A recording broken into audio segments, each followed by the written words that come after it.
रवि एक छोटे से गांव में रहता था। उसके पिता चाय की दुकान चलाते थे और गरीबी के कारण रवि को कम उम्र में ही काम में हाथ बंटाना पड़ा। लेकिन रवि के सपने बड़े थे। एक दिन उसने इंटरनेट पर एक वीडियो देखा जिसमें बताया गया था कि ऑनलाइन बिजनेस से लोग लाखों कमा रहे हैं। उसने मोबाइल पर रिसर्च करना शुरू किया और डिजिटल मार्केटिंग सीखने लगा। शुरुआती दिनों में उसने कई असफलताएं झेली, लेकिन उसने हार नहीं मानी। धीरे धीरे उसने सोशल मीडिया पर एक छोटा बिजनेस शुरू किया और अपने ग्राहकों को बेहतरीन सर्विस दी। कुछ ही महीनों में उसकी मेहनत रंग लाई और उसका बिजनेस तेजी से बढ़ने लगा।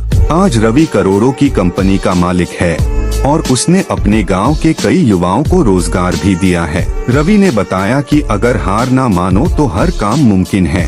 रवि ने बोला कि इतनी मेहनत के लिए एक लाइक और सब्सक्राइब नहीं कर सकते हैं।